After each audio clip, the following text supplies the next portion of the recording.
ನಮಸ್ಕಾರ ಸ್ನೇಹಿತರೆ, WPL ಮೂರನೆಯ ಸೀಸನ್ನ ವೇಳಾಪಟ್ಟಿ ಪ್ರಕಟ.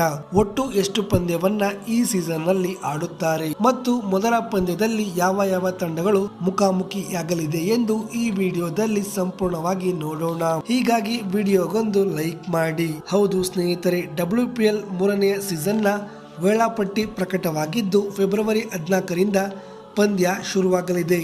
ಮೊದಲ ಪಂದ್ಯದಲ್ಲಿ ರಾಯಲ್ ಚಾಲೆಂಜರ್ಸ್ ಬೆಂಗಳೂರು ವಿರುದ್ಧ ಗುಜರಾತ್ ಜೈಂಟ್ಸ್ ತಂಡಗಳು ಮುಖಾಮುಖಿಯಾಗಲಿದ್ದು, ಎರಡನೆಯ ಪಂದ್ಯದಲ್ಲಿ ಮುಂಬೈ ಇಂಡಿಯನ್ಸ್ ಹಾಗೂ ಡೆಲ್ಲಿ ಕ್ಯಾಪಿಟಲ್ಸ್ ತಂಡಗಳು ಕಾದಾಟ ನಡೆಸಲಿದೆ. ಇನ್ನು ಈ ಸೀಸನ್ ನಲ್ಲಿ ಒಟ್ಟು 22 ಪಂದ್ಯಗಳು ನಡೆಯಲಿದ್ದು, ಮಾರ್ಚ್ 15ರಂದು ಫೈನಲ್ ಪಂದ್ಯ ನಡೆಯಲಿದೆ.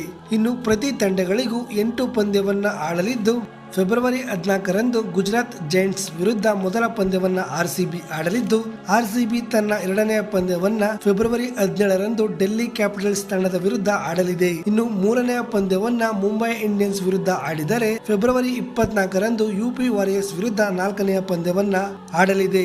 ಇನ್ನು ಐದನೇ ಪಂದ್ಯವನ್ನ ಫೆಬ್ರವರಿ 27 ಗುಜರಾತ್ ಜೈಂಟ್ಸ್ ವಿರುದ್ಧ ಆಡಲಿದೆ. ಇನ್ನು ಉಳಿದಂತೆ ಮಾರ್ಚ್ 1ರಂದು ಡೆಲ್ಲಿ ಕ್ಯಾಪಿಟಲ್ಸ್, ಮಾರ್ಚ್ 8ರಂದು UP ವಾರಿಯರ್ಸ್ ಹಾಗೂ ಮಾರ್ಚ್ 11ರಂದು ಮುಂಬೈ ಇಂಡಿಯನ್ಸ್ ತಂಡಗಳ ನಡುವೆ RCB ತನ್ನ ಪಂದ್ಯವನ್ನ ಆಡಲಿದೆ.